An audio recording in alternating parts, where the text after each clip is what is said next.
This is Kerrigan & Company. Did you know that more than 90% of cyber attacks can be prevented? Focus Technology helps organizations create a cybersecurity framework to minimize your risk of being attacked.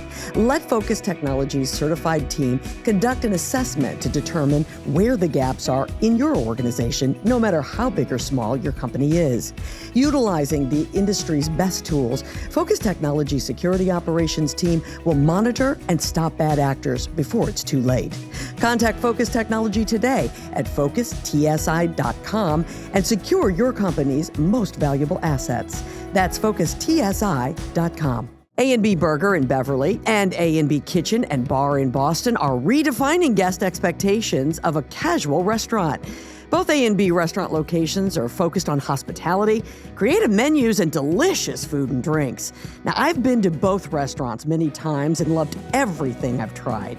Get to A&B Burger on Cabot Street in Beverly or head across the street from our studio at the TD Garden to A&B Kitchen and Bar in Boston today and experience the A&B difference yourself.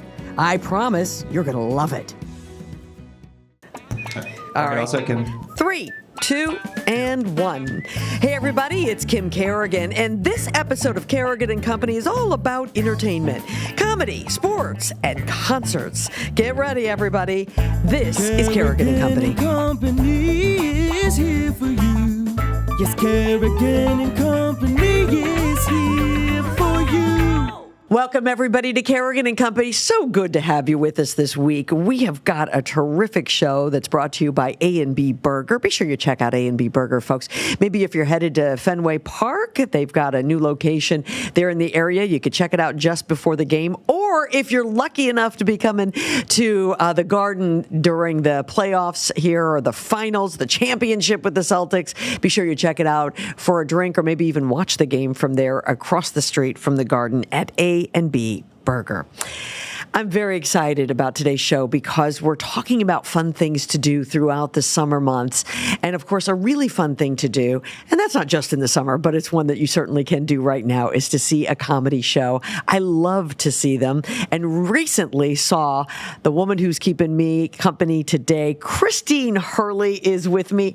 Hello there. Kim, thank you for having me. This is so lovely. I'm so glad that I've you are made here. You, I don't know about that. Oh, I do.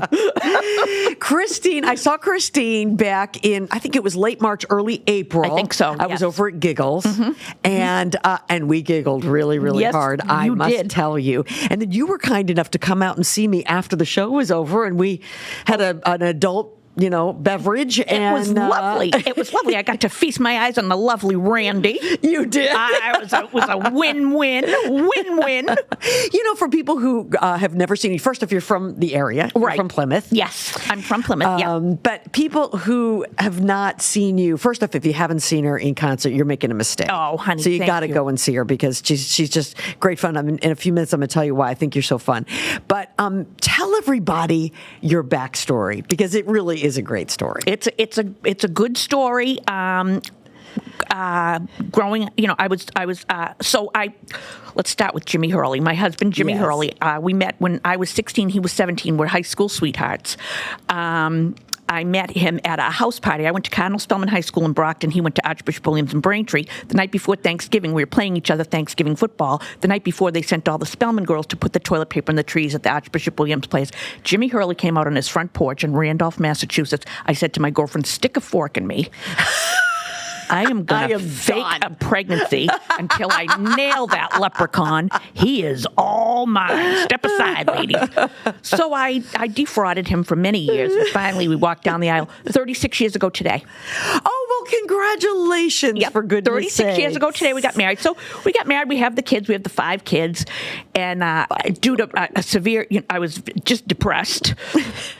We had one vehicle. He had 3 jobs. I never get out of the house. So I just started to observe my real life and, everyone's living it. So long story short, when the baby was probably 2 years old, this was in 2002. 2002 or 2003, Jimmy signed me up for the Nickelodeon Nick at Night's Funniest Mom in America contest. So clearly you were funny. Yes. Yep. Always. I mean, you've just always had a great sense of humor. Yes. Always did. Killing at barbecues and Tupperware parties and, cookie swaps. And, they would always invite me. I was the good time gal, So he sent this beautiful letter to Viacom, the MTV people. And, sure. My wife's not a stand-up comic, but she would, please take a look at her. So they did. They brought us down to New York, and I had no idea what we were doing. And they had about 100-something people auditioning at the Laugh Factory in Times Square at the time. And I said, well, what are we doing? They said, you have to do 3 minutes of stand-up. I said, well, I'm not a stand-up. So we wung it, me and Jimmy. We wrote it on a cocktail napkin. And I got up, and I did my thing, and it was... And Jimmy, God love him, he's like the biggest supporter. The whole time he was just down in the Jack Daniels because he was so nervous, and he kept saying, everyone that would get up, he kept saying, you're better than this. You are gonna kill this. So I got up, I did my thing, and the producers and everyone were like, where do you work in Boston? And I said, I don't. This is my first time doing this. And the sound guy came around the corner and he said, she's telling the truth, because the girl before me was almost 6 feet tall. So the microphone, I had no experience in adjusting the microphone. So I spoke my whole set like this. And for people at home and those who can't see you, I'd say I'm 5'2". 5'2". Yeah, 5'2". With Aquanet, 5'3". Yeah, but yeah. So I had to tippy toe to do my thing because I didn't want to touch the mic. I didn't know how to do it, and so it just took off from there. I ended up coming in first runner up. It was like an 8-week thing. They kept flying us back down to New York. It was great. It was great. So, but when I came back to Boston, I was unknown. Right. Absolutely. Nobody knew. You want to talk about a tough business? Oh. I mean, honestly, of all the businesses, because first for people, I think comedy sometimes can be subjective. 100%. It's about what you think is funny, 100%. So you're trying to meet a really wide range of taste. Absolutely, absolutely, and it. And it started like, at the baseball field with my kids. And, it started to when my kids got older and got involved in school and sports. And then I met all the other parents and, we would go to the baseball games. And I just thought I thought the baseball process was absolutely horrible, and the coach's son got everything and we got nothing, and so I just started saying, hello, is anyone else here with me? This is like the Emperor's New Clothes. Does everyone realize he's naked? It was just terrible. Can you not say that? Terrible. Yeah. Well, I want to tell you when we went and saw you, and we left, my husband and I were talking about the fact that what we loved about you and love now, and we love about comedians, are comedians who can laugh at everyday things. Like the fact that the baseball thing is rigged. Exactly. For Little League. Absolutely. I mean, and anybody can tell a dirty joke. Yes. And absolutely. I find that to be cheap. I agree. You tell a joke about things that everyone can relate to. Exactly. It's stories. Mm-hmm. And that's hard to do. Mm-hmm. Mm-hmm. And it's really, really funny. I appreciate that, Kim. So I'm very self-absorbed, So my whole life I was always, look at me, what can I say, what can I do? So yeah, it's the best job in the world. So when I got home, got to Boston, it took me 3 or 4 years probably to climb my way. Yeah. And Lenny Clark, God bless him, was on hiatus from Rescue Me at the time. Someone said to him, go see this girl. I was doing a fundraiser in South Boston. And he came to the thing. I didn't know he was there. And the next morning my phone rang and it was Lenny Clark, and he said, I'm going to make you a star. And he's been wonderful. And he has. He did. Him and his brother Mike who owns Right. Giggles, they've been amazing to me. Amazing. It's fantastic. Mm-hmm. Yep. Yeah, I mean, you're a busy comedian. Yes, thank God. Yeah. So, and you guys, now, are you I know a lot of local comedians make their way to like the Caribbean one point. Yes. Do you do that a lot as well? Yes, there's a beautiful club in Aruba that we go to 2 or 3 times a year. Nice guy from New York runs it, Ray Ellen. That's a gig and a half. That's just, they fly you down, they put you up. It's fantastic. Amazing. Oh, it's fantastic. So I do that. I do, I've been to Canada. I've been all over the country. Canada, Italy. It's just the greatest. Who knew? Right. Who knew? I was never good at any job I ever had. Well, I'm not sure if I believe that, but I bet you everything. didn't know that this was the direction you were headed in. No, yeah, which is so amazing. Well, I was a chunky monkey. I was a heavy girl. I was a big girl. I weighed like 250, 260. And in 2003, I had a gastric bypass and lost a lot of weight. So my confidence... Of course. Tell me what your husband and your kids think about it, because they're a big part They're a big part of it. Well, first of all, so my husband, Jimmy Hurley, God bless him, he is my manager, because when I started to get booked, 15, 16, 17 years ago, I would forget. And someone would call and say, "Where are you?" Or I would do it for free. People would say, "Well, what do you charge?" "Oh, I'll just." So Jimmy's like, enough with that. So now he's my manager. My kids call him Shecky. They said he's got the cigar on the phone. What's the budget? What's the budget? And he whores me out to every dog and pony show. So I'm booked solid every weekend, I think, until next February. Yeah. But he does a good job. He's a good manager, and he loves Jimmy. Loves comedy, I think, sometimes more than I do. I mean, think about it. We go every weekend. We work with the most talented people in the world. Boston, there's nothing like Boston comedy, and I get paid for it. And my kids, I often compare it to if I was like a nurse, or if I was like, that's all they know. Yep. They just know that that's what I do. That's what Mom does. Yeah. And it doesn't bother them that they're not at all. Yeah, no, absolutely. Not at all. Some are disinterested. They're slightly disinterested. But if I'm at the Boston, playing the Boston Garden or something, they're lining right up. I'll bet. Yeah, in the front if I'm row. with someone famous. Oh, yeah. Absolutely. Yeah. So have you ever had secondhand embarrassment when you've seen some of these comics? Because I got to tell you. Daily. I mean, daily. If it's a cringe moment, I'm feeling so terrible for these individuals. It's absolutely. Well, and I will throw this little plug in. When you go to Giggles, you're guaranteed 100% professional. Mike's shows are unlike anything else. But you do go to some of these shows, and these poor kids and these that are trying. But I'm honest to God, if I didn't start out lucky enough to get the last, I would not be doing. I would be. Are you kidding me? I would be waitressing. I would not be doing this. I can't imagine. But God bless them. They're confident, and they have. They think that they're good, and they get into a little peer group of people that think. Yeah. That they cheer each other on. And my mom thinks I can sing. Well, I bet you can. I should not sing. I bet you can. Isn't that great? See, your moms are the best. Moms are the best. Right. And I'm assuming that some of these kids, moms on the front row laughing. Well, I think I think so. And they, like I said, they're all in these little groups, different groups around the city of open micer groups, and and absolutely, say, that was great. That was great. My biggest problem is, and I don't. Is like lately it is a lot of these new kids are starting, and they'll say, "Can you come do a show?" And we'll say, "Sure," and we'll work out the money with them. But what they do, and I mean, I don't blame them. Everyone has to start. But then they'll put like 9 or 10 new kids on before me, and that's it. People are checked out. Like I have to dig myself out of It's and some of these people are filthy. Yeah, like that. Like I mean, believe me, I'm sassy. I'm naughty. But sometimes these people say, "Oh." And again, for me, that's just cringy. But that's just not my thing. Not my thing either. Not my thing. Not my thing either. We started this whole thing by saying I think comedy can be really subjective, and for some people, that's 100%. That's what they go for. 100%. It's not the same thing for me. It's you can it's.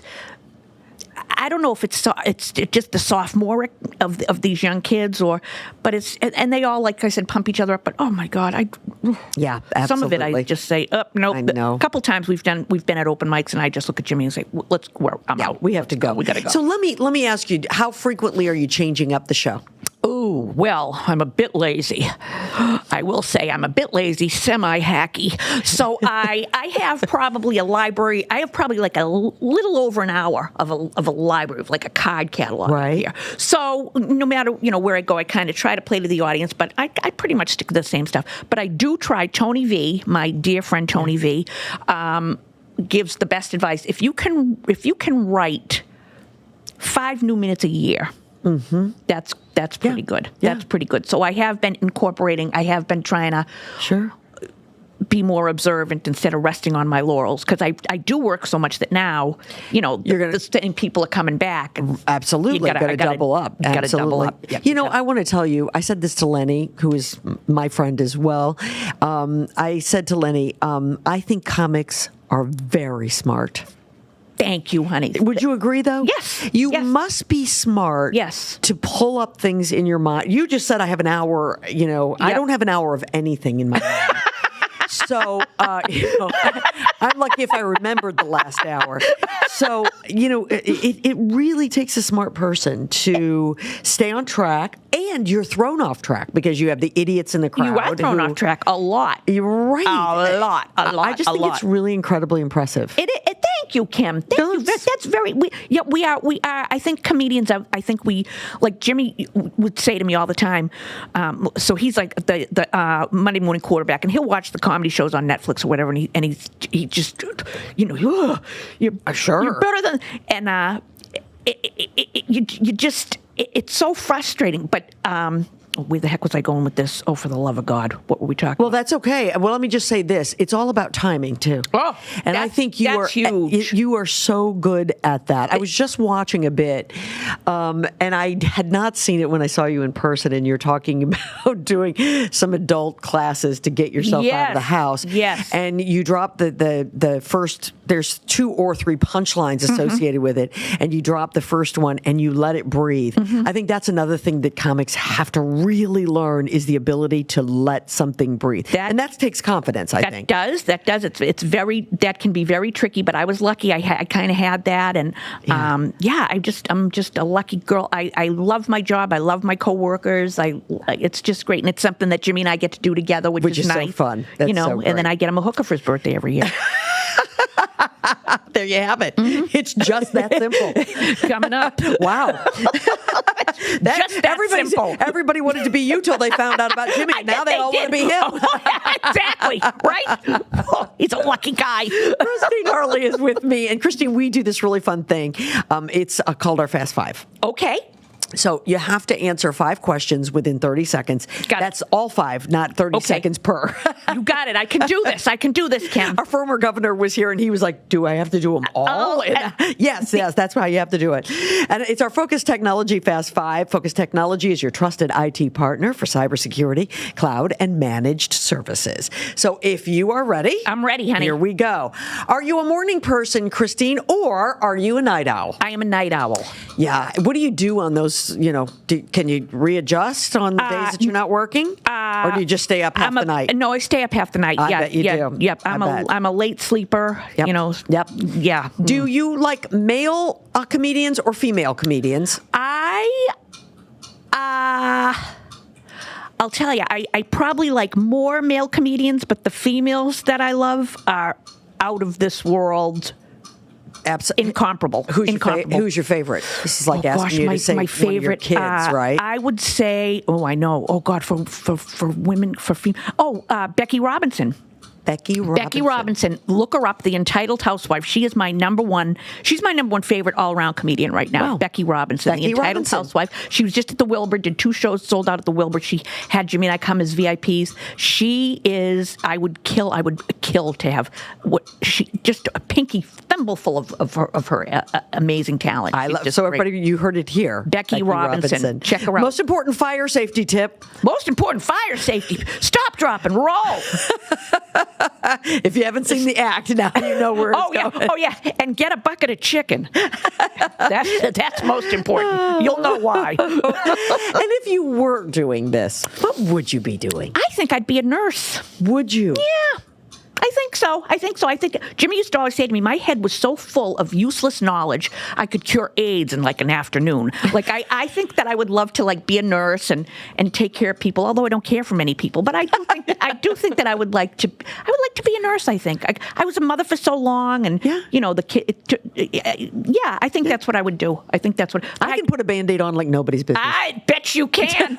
I bet you can, Mrs. Kerrigan. I best. You did it. You did it. Yay! You made it. Good job. Good. You made it with it. We added some to you. So thank you. You made it. That means the hook does not come out and grab you off of the stage. Good. Perfect. We have more to discuss, that's for sure. But coming up next, I'm very excited about this. We've got a former World Series champion right here in the studio. And Christine and I are going to have a chance to chat with him when we come back. You're listening and watching Kerrigan and Company. It's baseball season, so are you headed to Fenway anytime soon? If so, you've got to stop by the newest A&B Burger location at Time Out Market, Boston. You can get your favorite burgers at A&B's new quick-serve restaurant, which is located at 401 Park Drive. Time Out Market Boston is located in the buzzing Fenway neighborhood, and A&B is the latest and the best restaurant to join this creatively curated dining destination. A trip to Fenway, whether you're headed to a game or maybe you just like the vibe in the area, isn't complete without stopping by A&B Burger at Time Out Market Boston. Head to A&B Burger at Time Out Market Boston's Fenway neighborhood today. You'll be glad you did. Do you know what generative AI is and how your company can ensure employees are more productive? Focus Technology can help you master the use of Microsoft's newest tool, Copilot. This powerful tool can help your team speed up many of their daily tasks by enabling hands-on learning directly with the software.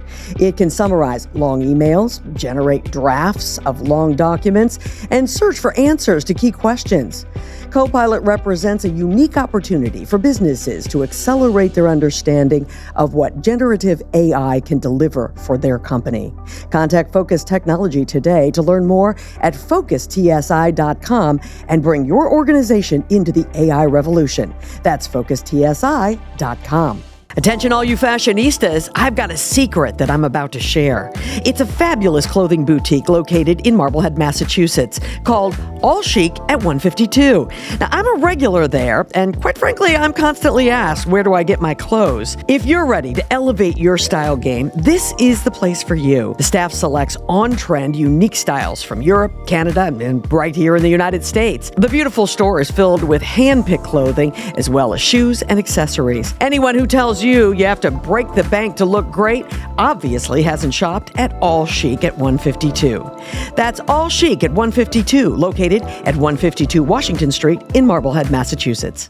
This segment of Kerrigan and Company is brought to you by Lucia Lighting and Design, where people in the know go for the best possible lighting and design experience. Welcome back, everybody, to Kerrigan and Company. Great to have you with us today. Of course, brought to us by A&B Burger. If you get a moment, be sure that you check A&B Burger out. You will not be sorry, I assure you. Of course, keeping me company today is Christine Hurley. We've been having a good time. We've been having a great time, Kim Kerrigan. Maybe you could come back again at some point, right? Oh, don't tempt me with a good time, honey. I would, but next time I want alcohol. Next time, it's a deal. That will be easily accommodated. Perfect. Listen, we've got a guest. You were lucky enough to sit next to him. Yes. Joining us right now is former Red Sox pitcher and, of course, a broadcaster over at NESN. This is Larry DiNardo. And Lenny. It's great. I'm sorry, Lenny DiNardo. We got Larry's, we got Lenny's, we got so many people. It's so good to see you. Great to see you. Did you not bring alcohol? I've got this nice mug here. You never know. You never know. By the way, Lenny is having alcohol, so maybe you... Lenny is a long drive. I have to go back to Rhode Island later. Is that where you live now, Len? Rhode Island, southern Rhode Island. Nice. Yeah, the landmark is Matunic Oyster Bar. If you know Matunic Oyster Bar, then we're the neighborhood right over. Can you address anything? Can you? You want my address? Yes. I'll tell you after. I do. Right, we'll wait till after. We said you could say anything, but that you don't need to say. Do you babysit? Because I've got 4 kids. Yeah.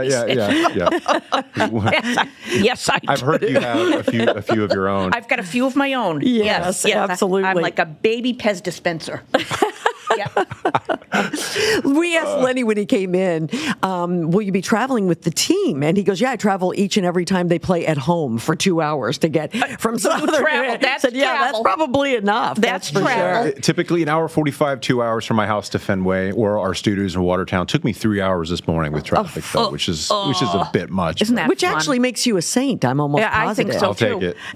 Yeah. Where do I sign up? You need a helicopter. Okay, now I got to ask you a couple of questions here about about the difference between your baseball life versus your broadcast life. Okay. I mean, be honest, which one? Because I'm a girl from the broadcasting side, never had the privilege of playing a professional sport. I know you can't tell that by looking at me, Christine. But tell me, which one do you like better, or do you, or how do you compare them? Well, I always say that I can't play baseball now, but I can talk about it, and it's a great second best. And, I try to take the same work ethic that I had at Fenway Park or the other stadiums other teams that I played with, So if the game starts at 7, we're on at 6. I'm usually at the studio 2:30 taking notes, and I get made fun of all the time. Like, what are you doing here this early? Are you a try hard? Now, come on. I am. I kind of am. I've always been that way, and I think they were waiting after the second or third season for that to kind of fall off. Sure. I'm in my 8th year, and my routine has not changed. I feel like if I'm not over prepared, then I'm under prepared. So ask Adam Pellerin what he thinks. I know you're buddies with him, but it's I have to be that way. It's just how I work, and I don't have any experience prior to this in journalism and broadcasting and talking to people with a microphone in your face. So I work hard so I can be confident and familiar with settings around me during each. Are you enjoying it? I love it. Yeah, it's a great time talking baseball, and there's something different every day. We've been doing a lot of skits on NESN too, just to break up the routines. So it's not just all numbers and players, where we take a 1:30 skit and just kind of throw it out there just to show our personalities at the same time. It's been a blast. Love that. It is. It's so fun. Great. I'm glad you're enjoying it because you're really good at it. Thank you. I appreciate it. And I say that not because you're sitting here. I would say that no matter what. And not everybody can make that transition. And so I'm so glad that you can. Mm-hmm. Yeah. And it's, I've had a lot of help. Tom Caron in particular, he's just, he's the glue. Right? Mm-hmm. When we're talking, if we're veering off topic, or myself or anybody else that's an analyst is kind of going haywire out there, he kind of brings us all back in a certain way where not everybody out there knows that he brought us in. So he's a true professional. He's been doing it for over 24 years now, and it shows. He's great. Absolutely. All right, so Lenny, every year on opening day, Red Sox fans talk about how excited they are, how great this team's going to be, how they can't wait to be playing baseball in October. And unfortunately, the last couple of years, that's not the team that we have had. Let's talk about this team. What do you think? Yeah. So if you wanted to put a word on this team, I'd say it would be resilient. They've been resilient. They're floating right around 500. And for some time, they've been floating around 500 because of the pitching staff in particular. They've kept them afloat. They're not really scoring runs like we thought they would. We always thought this team would go out there and hit. But the pitching's really kept them where they are, even fighting through injury. A number of these pitchers have gone down with injuries. The free agent acquisition of Giolito, we went down pretty quickly. Garrett Whitlock was a huge blow. Bayo was out with a lat injury.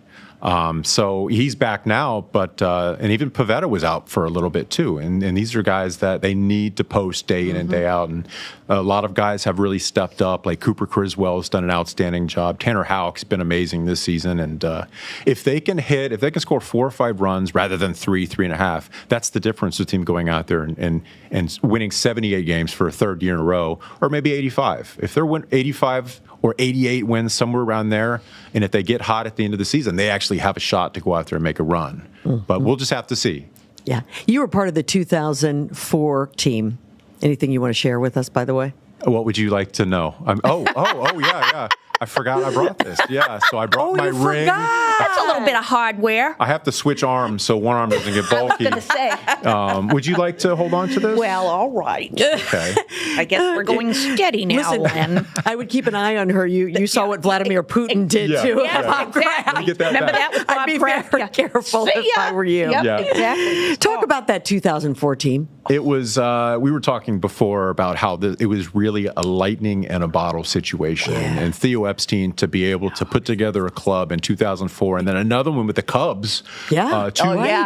Two franchises that were super historic and so much loss. Amazing. For him to go out there and actually help them go out there and win championships is amazing. And when he put together the team in 2004, it's about putting together numbers, but also personalities. Sure. And I've said this before. It's like making a soup. If you make a soup, you can make it too spicy, it's going to not taste very good, right? And it was a perfect, delicious soup that he made in 2004. And it's hard to duplicate that year in and year out. It just doesn't happen. Absolutely. I think that's so true. That team was just I mean, you certainly know a lot better than I would ever know this, but even guys who maybe are certainly brilliant, but maybe they're not the best. But when you have that kind of group around you, it brings the best out of everybody, doesn't it? Yeah, it really does. And we had a lot of guys on that club that were vocal leaders in the clubhouse. We also had a bunch that were, leaders by example. They went out there, played the game the right way. They showed up and had a great routine in the clubhouse. Gabe Kapler, Billy Miller, for example, Mike Timlin, Keith Falk, Alan Embry. I could go on and on.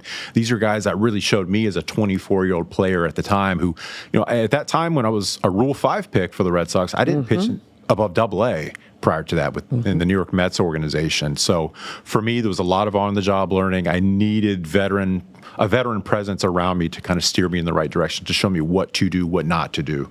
Perfect. And 24 years old. I think I was the second youngest guy in the club. Might have been a little bit of a knucklehead at times, right? So I needed somebody, a father figure. Tim Wakefield was another guy that kind of was more of a father figure than I felt a teammate at the time, because he was so much older than me at the time and helped out in many ways. You took a really interesting path.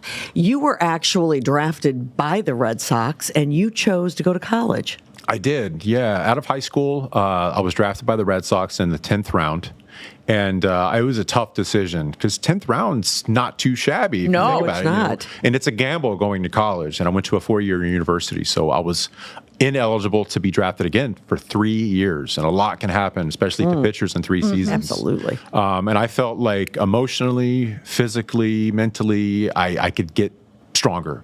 Mom was still doing my laundry when I was living at home in high school when I was drafted. And I figured if I'm going to the minor leagues, I don't know if I'm ready. So it was a gamble. It ended up working out. I was a 3rd rounder out of college by the Mets. Beautiful. And 3 years in the minor leagues, that's when the Red Sox ended up taking me in the Rule 5 draft, gave me another shot. Yeah. Wow. Yeah, you were just destined to get to Boston, weren't you? I think so. I think so. And it's funny because my dad's favorite hitter growing up was Ted Williams. Love it. And my favorite pitcher growing up was Roger Clemens. And we had, our house had like random family photos, our photos, and there'd be a random Ted Williams picture like in the middle of it, like he was family or something, And then just the most random, living down in Florida, especially. Yeah, right? no kidding. Cute. And I had the Clemens poster on my wall where he's like this, and it looks like his hand is like an eagle gripping a fish. It looks like he's digging his fingers in that ball. Unbelievable. We used to collect Clemens cards, and that's how I learned mechanics, by putting his cards like sequentially, like, okay, from start to finish. Really? Yeah, because we didn't get the channel growing up. We had 3 channels growing up, and it definitely wasn't the Red Sox. Yeah. So I learned about the Red Sox via Clemens and Williams and all that. And look where you ended up. Amazing. It was And you amazing. also say that Tito had a lot to do with that, right? Francona. Yes. So Tito Francona was he was with the Phillies, the A's, before he came to the Red Sox, but he was also a scout. I don't know if many people know that. Oh, I didn't know that. And I was the first person that he scouted in college. He had a small gig, or a short-lived gig of scouting, and he came down to DeLand, Florida, to watch me pitch. And I asked him during the reunion, I was like, how did I do? Because I can't remember. And he says, you did great. You went out there and dealt. And I'm not sure if he was instrumental in bringing me here, or Theo, or both, or whatever, but I'm sure everybody has a notepad with every player in the world, right? And it ended up working out. They knew what they were doing. Yeah. Yeah, I like to think so. Yeah. But now you're a dad of 4. Yes. Yeah. And you obviously broadcasting, but you do a little dabbling in a little real estate here and there. And what happens after, you got a long time to broadcast, that's for sure. But what would happen if you weren't doing that? Oh, that's a good question. So first, my kids. Abby's 11, Lenny's 9, Audrey's 7, and Max is 5. Oh. They're great kids. Any baseball players? They all throw righty. I didn't get a lefty. Oh. They all throw righty, but I got them batting lefty, so it's okay. Very good. Yeah. So they played softball, baseball. My oldest Abby's starting to get into running more than anything else, and my wife's a big runner, so she's taking after her. She's the athlete of the family for sure. But I do a little real estate every night. It's tough during the season because I'm in Boston so often. If you do real estate right, you've got to be at everyone's beck and call. You have to be answering and calling people constantly. And it's difficult with my schedule. Right. But if I wasn't doing baseball, my goodness, or broadcasting baseball, I'm not sure what I've got all my eggs in this basket right now. So, which is another reason why I work really hard at it. Because, right. Well, you're good. You're good, and that's understandable. And there's no doubt a future. Lots of long future, I should say, doing it. Let me just go back. I want to ask you one other question, and that's I'm always curious about professional athletes. When you start that, whatever sport it is, when you're as young as you can remember, I feel confident you were playing with a ball and a bat, and then you ultimately found that you could throw the ball well, and so on and so forth. And you go all the way through, and you go through college, and you play as a professional, and then the day comes when you have to stop. What's that like? It was extremely difficult for me, and I've talked to other players that have gone through it too. And I stopped playing after the 2013 season. I was playing independent ball. Butch Hobson was my manager, and I ended up throwing a no-hitter, and I was waiting for the phone to ring for another affiliated team to call me to pick me up, because the Atlantic League is a good league that a lot of people go to extend their career. And the phone didn't ring. It was crickets. So I decided to hang it up after that season. And again, that was 2014 or 13. 2014, I did not watch one pitch of baseball. I would just scroll past it because it was too difficult. There was players that I played with and against that were still getting it done. That I felt like I'm healthy, I can still pitch.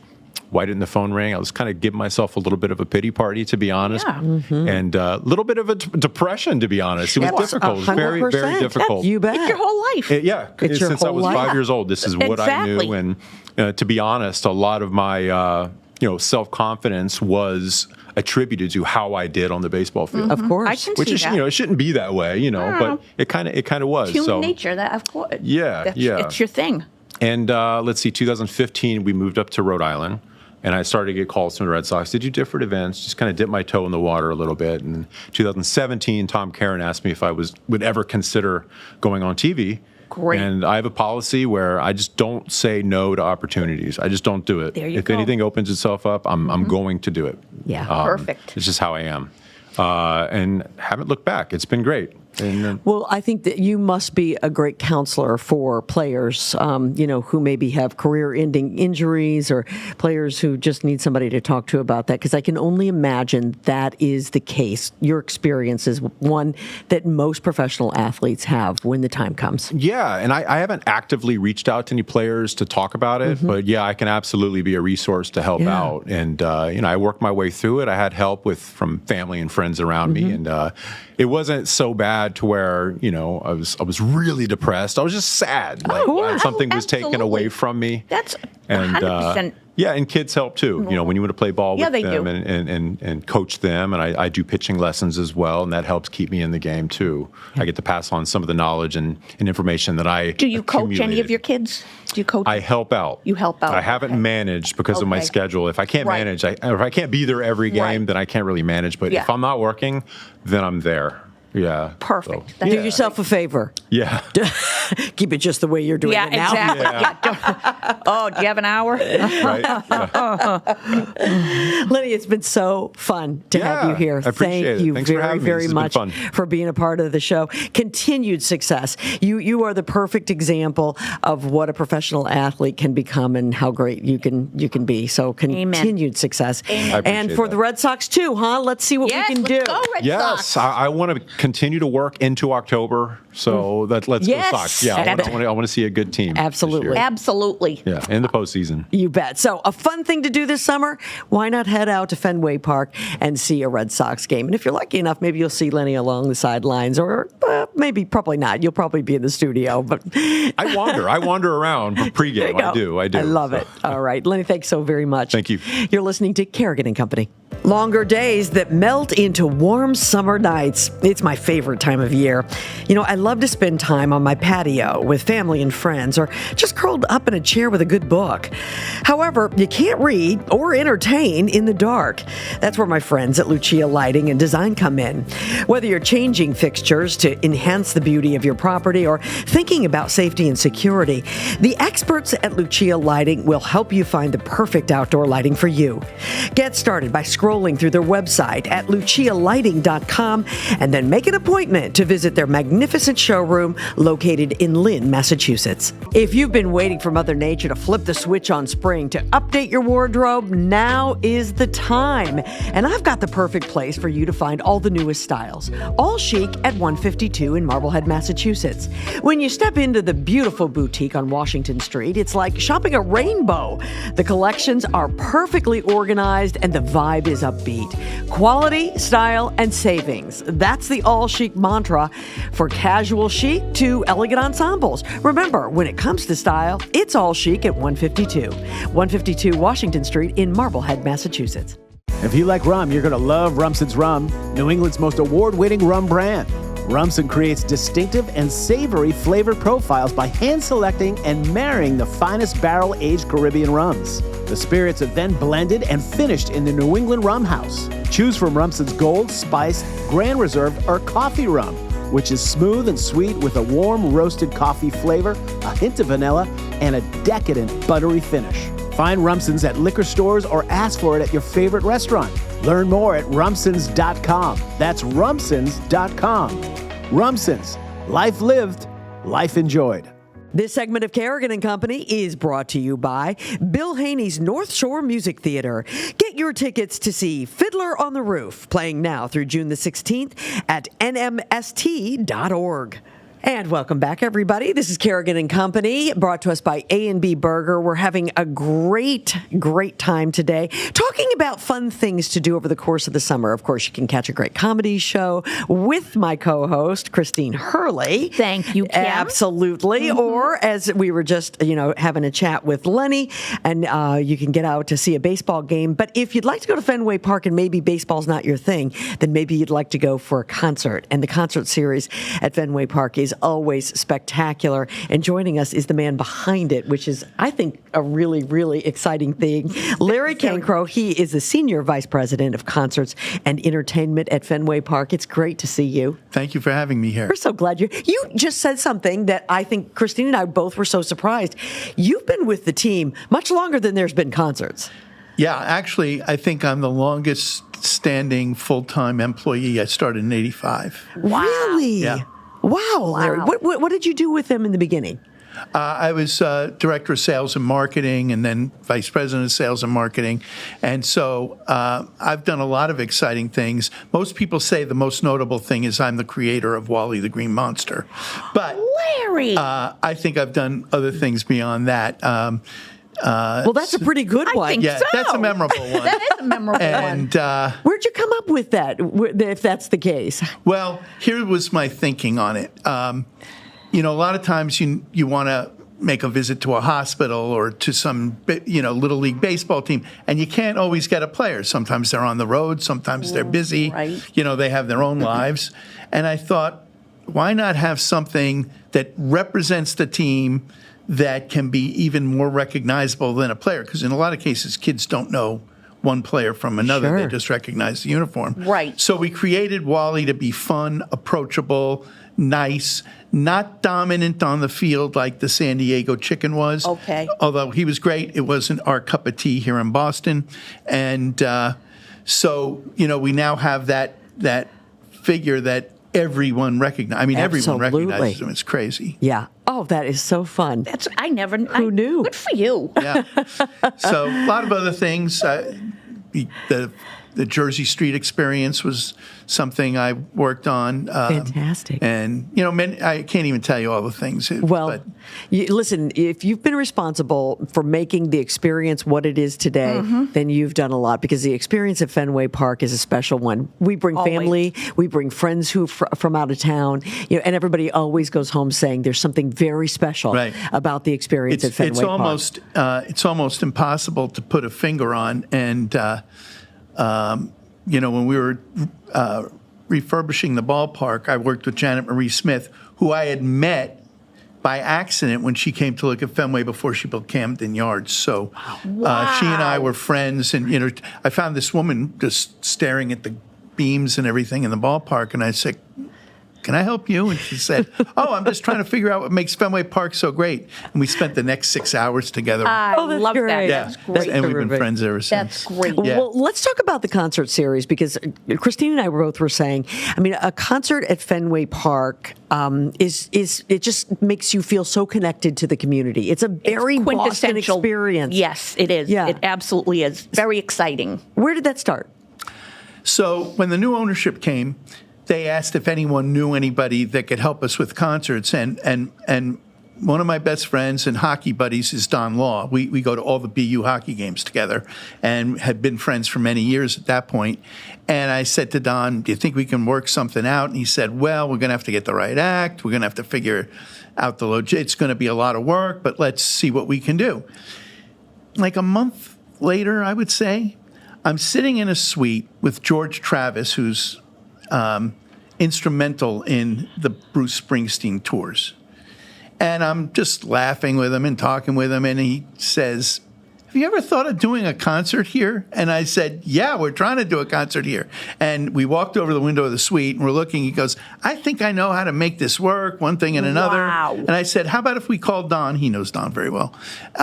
Tomorrow or the next day and see what we can do. And I swear we had a show on sale in like 6 weeks. Wow. We had no idea what we were doing. It sounded, we did, I mean, now after 20 plus years, Yeah. I realize how little we knew. But Right. then It felt was, good. Yeah, it felt good. And it was still very successful, I recall. Oh yeah, no, we've sold out. I'd say 97% of our 101 Easily. shows through the years. It's That's amazing. and it's like you say, you know, if it's an act you're on the fence about going to see, having that act at Fenway Park pushes Absolutely. you over. And you're so right. Makes your decision. So we've had some great acts, and Bruce Springsteen set it off with a great tone. I But saw him. I saw that show. Yeah. Oh, yeah. lovely. It was I spectacular. there. And the next year we had Jimmy Buffett.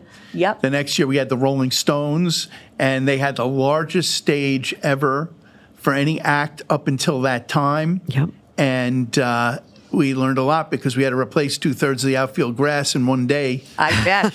It was a real scramble. But There's the but good we and the learned bad. we learned what not to do. You know. Right. And I mean, though that seems like yesterday. I can't believe that was 20 years. Yeah. That seems like yesterday. I know it was. It's unbelievable how the moly. time passes. Well, and the crazy thing is, of course, you are always juggling because you're dealing with it. It happens during baseball season. These concerts, they're Right. outdoors. Exactly. It's baseball season. We you know, work so- like a 10-game homestand, then we work 11 days on the show, and then we're back for a 7-game homestand. And trying to book around the, that's obviously the the hard schedule is already set, the baseball schedule. the key is the tour routing that acts have, and whether Right. they're coming through town when Right. we have it, an off Sure. day and time enough to build a stage. The stage build takes 3 days, I'll bet. and costs probably close to $1 million. Most of it labor. So local people are, which is it's great. Real boost Good. to the economy. Sure it is. Great. And all the businesses in the Back Bay and elsewhere even, and around Fenway, all get a huge boost. The hotels, Right. Well, that's exactly right. Those days that maybe the park would be dark, you're adding to the economy around, including inside the park. I mean, your vendors and everybody's Right. back and they're there for the An shows. independent study in 2015 said each concert impacts the economy by $9 to $10 million, and that was a number of years ago already. So, Wow. That's amazing. yeah. So it's It's a good great thing. use. It's a great use of the ballpark. It really is. And who do you think, was it Lady Gaga who sold the most, or I don't know. Do you know? Well, here's what happened. I'm not sure I'll get the order right, but we might have been Lady Gaga, and she sold the most tickets because we started experimenting with side screens and extra seating. So she took a jump. Then the next act in was Aerosmith, and they were like, we have to sell more tickets. And then that was the new record, and I think someone broke it since then.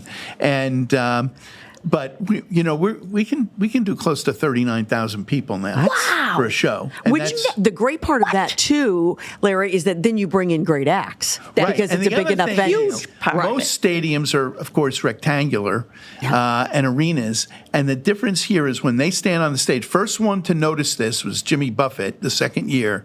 And he walked around to all the seats And he said, I love this. I can see every single face in the crowd. Yeah. And the Perfect. thing that's interesting about that is the acts get the vibe of the fan, and they get more into it if the fans are. So you can see the person in the furthest seat when you're on the stage. It plays like an amphitheater. So, yeah, we've had a lot of success. We've had some bands that there's fun stories. I mean, one of the great success stories is Jake Peavy called Beth Crutis, who works with me, and I one day and said, I got somebody down here you guys should meet. I didn't even know he knew what we did. And it was Coy Bowles from the Zach Brown Band, and that led us to 14 sellouts with Zach Brown. That's Which has first- been terrific. And they're like Amazing.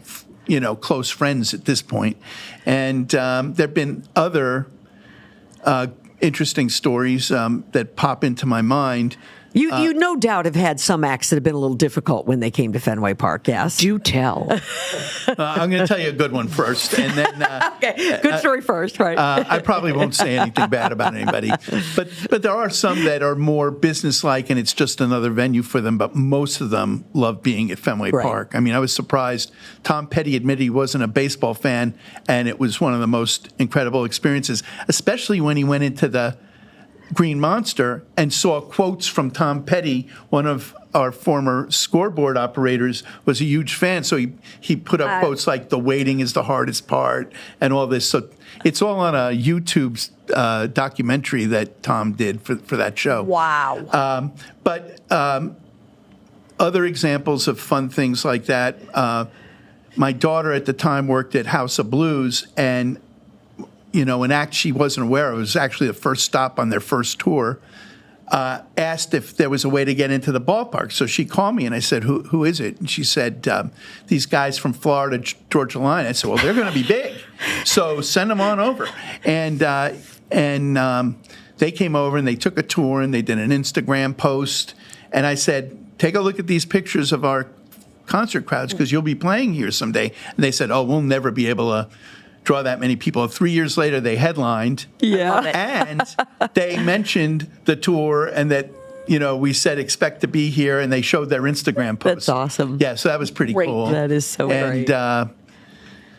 Trying to think if there's others there's so many good stories, sure. and so many of the people are fun. And one of the things we did was, Fenway Park is not built for concerts. It's not built for loading things in. It was built in 1912. So we made a lot of adjustments, and our mantra in all these years of running it is that the fans should be comfortable and have a good time, and the act should be comfortable and feel like it's an oasis from the rigors of the road. And it's hard to be on the road. Absolutely. So, and they all love it. They come in, they feel at home, they go into the Green Monster, they bring their kids. I can't tell you how many of them specifically bring their kids to the Fenway stop. Absolutely. I love Because that. it has a reputation. Yeah. And so, A family. Yeah, and they just it's a historic place. Right. Everybody wants to be at Fenway. and Paul McCartney said it's his favorite place to play in the world. Wow. Really? And that's a big. That's That is quite a unbelievable. statement. That is quite a statement. And we've had Billy Joel a number of times. We've had a lot of great artists. Pink last year wowed Yeah. everybody. Unreal. Yeah, and Morgan Wallen. Morgan Oh. Wallen. We tried booking Morgan when he was. His rise was meteoric. Meteoric. And So quick, I called quick. and I asked, can we get a Morgan Wallen show? And they said, I'd like two holds. And they said, not sure that's a great fit. Well, he kept adding more and more songs in the Billboard. I think he had 15 at one time in the top Right. 100. And now he was on fire. And they called back and they said, oh, we'll give you the 2 shows. I said, well, that's good because I want 3. So I was one of only 2 places that had 3 shows. It was amazing. And Yeah. that was sure an was. event It here sure in was. Boston. That was You know that what was whole great about weekend. that show was every act was great. So you started with Bailey Zimmerman, who Love. Great. when he was booked had no hits, and by the time he showed up, he had 3, I think, #1 hits. Yeah. And by the time he showed up to Fenway, he had already sold out an MGM show. Oh, Wow. my gosh. And Yeah, fantastic. Yeah. So let me just talk a little bit about this season, because we got some great acts coming to Boston. Hootie and the Blowfish are coming, and I'm thrilled about that because as a younger person, that was that one was of our my thing. favorites. not only is Hootie and the Blowfish coming, they're saying this is their last tour. I've seen 7 final tours for The Who, so you never know for sure, but I think that's what they're saying, that this is the last Well, time Darius they're gonna Rucker's tour going to be together. with them, which is really great because I know that sometimes they will perform and he doesn't perform with them. So he's going to be in town for that, I know. But you're going to have Noah Kahn. And I have to tell you, to me, this puts Fenway Park on the cutting edge. I think it is so exciting that Noah Kahn is going to be in town. Well, we've gotten an incredible reaction to Noah Kahn, and frankly, he sold out the MGM in early summer last year, maybe spring, and he barely, I don't want to say barely sold it out, but it wasn't instantaneous, and so somebody said, hey, how about Noah Kahn? And I said, well, that'd be great, but can he fill Fenway? It's, we're looking for 35,000 seats at least. And they said, he's so hot right now, you wouldn't believe it. So he came over.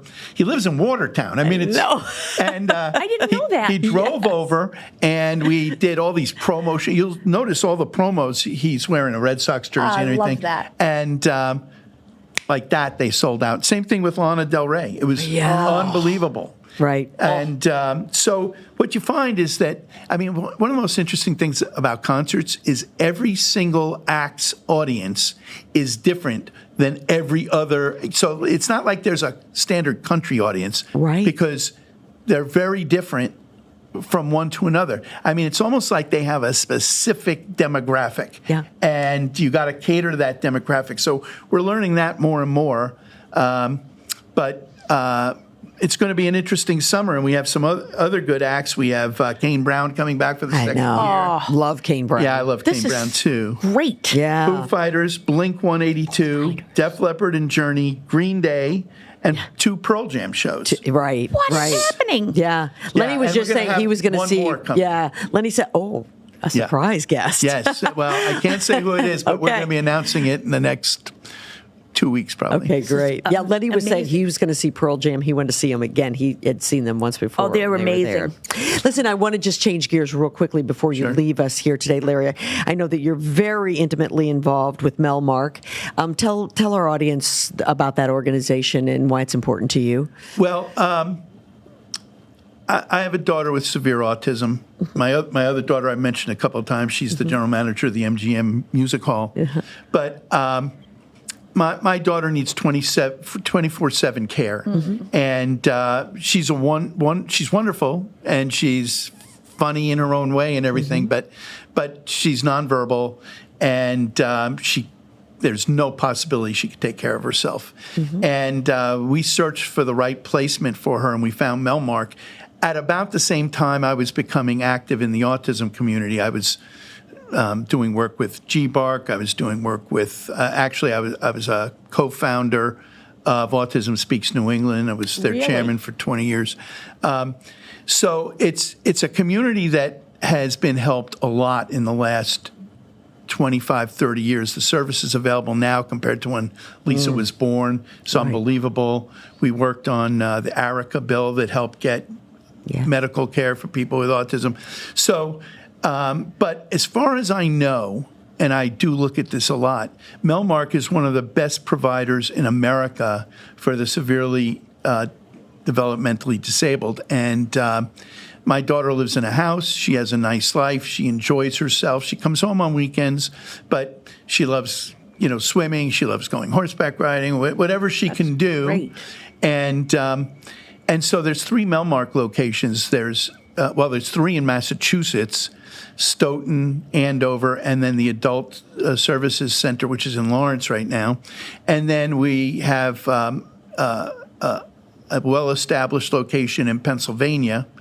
And then we recently opened one a couple of years ago in Charlotte that serves North and South Carolina, and it's made a big difference there. And also we try to do studies and publish information so that other people can learn the method that they're using. I mean, it takes some money to take care of course it does. a disabled sure it person. does. Yes. But the most criminal thing in my mind is for us, with the society we have and the wealth we have in America, to not let disabled people live a very dignified life. I agree. And so So I'm really proud of the work of Melmark.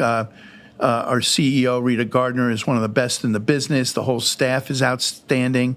And, I'm really proud of what they do. And I'm in my last year as chairman of the board, but it's been a very fulfilling experience. I mean, I've been in baseball 47 years, but I have to say the work on behalf of the disabled community is more important, really. Although I think having baseball games and concerts are really great therapy for the public at large. Amen. Mm-hmm. Listen, continued success for your daughter. Thank you. And thank you so much for the great shows that you're bringing to Boston and all the great things you're doing. It's a pleasure. Yeah, you make Boston a very special place. You've helped to do so. And thanks for Wally. We love him. Yes. Yes, we do. Yeah, no, it's been an enjoyable career, and it keeps changing for me, but every change is another exciting Seems venture. like it's kept you inspired, and that's really terrific. That's what it's all about. Yeah, I mean, I love going in. Scariest thing in the world to me is retirement. So That's good, and you don't have to. Right. That's right. That You might don't be have scary to. for us in Boston as well. We don't want that. Absolutely. No, we do not want that for you. Larry, thanks so much Thank for you being for a part of having the. me. Absolutely, thank you for being a part of this show. Pleasure. And we'll wrap things up when we come back right here on Kerrigan and Company. A celebration of life, love, laughter, and Fiddler on the Roof is on stage at Bill Haney's North Shore Music Theater now through June 16th. Tickets at nsmt.org. If you're looking for the latest and best technologies for skincare treatment, look no further than Sienna Aesthetics in Beverly. Sienna offers Botox, fillers, hydrofacials, and anti-aging facials, chemical peels, acne facials, microneedling with radio frequency, laser hair removal, and so much more. The fully certified medical staff at Sienna Aesthetics in Beverly will be with you every step of the way, making the process both educational and relaxing. Book your appointment now at siennaaesthetics.com. That's siennaaesthetics.com. This segment of Kerrigan and Company is brought to you by Sienna Aesthetics Medical Spa.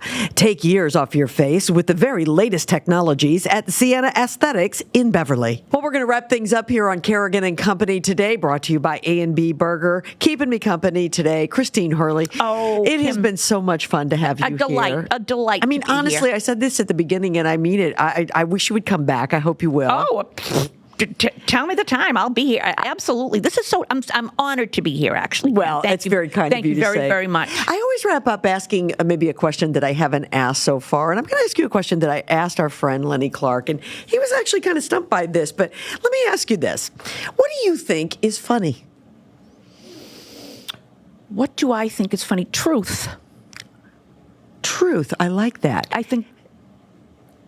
think truth and true stories and true thing. I think you can make anything humorous. But I think truth is funnier than fiction. Like I think anything truthful can be turned into. Mm-hmm. I mean, really real funny things that happen are funnier than anything you can make up, I think. I think you're so right. You know what, though? I think that comedians like you, like we talked about earlier, who their acts are built around real live things, I think the reason that you are funny is because you see the world that way. You're looking for the positive in the world. You're looking for things that make you laugh versus looking at things in a negative way. And Absolutely. that is so infectious. I appreciate that, Kim. Thank you so much. It's the way it's, and Jimmy and I we're very similar that way. We have the same exact sense of humor. So, if I can make him laugh, I'm a happy girl. Well, I'm sure you make him laugh every day. You certainly have made us laugh here in the studio. Thank you again for being a part of the show. My pleasure. Everybody loved it. We're gonna put up on our social media some of your schedule, so Perfect. people will Would know love that. where they can see you over the course of the next Would few love months. it. Come see me. I'm hilarious. Go and see her. She's hilarious. Listen, thank you all for being with us today on Kerrigan and Company. Be sure you follow us on social. We would love for you to do so, and we'll see you again next time. Thanks, everybody, for listening to Kerrigan and Company. To find out who will keep me company and be my co-host on the next episode, be sure you follow us on Instagram, Facebook, X, and TikTok. Kerrigan and Company is recorded at the Big Night Studios at the TD Garden in Boston. You can view the podcast on YouTube and listen to it wherever wherever you get your podcasts. Be sure you tell a friend. The executive producer of Kerrigan & Company is David Thompson. Our engineer is Peter Hurley. And our social media managers are Grace Kerrigan, Colby Thompson, and Riley Thompson. See you next time.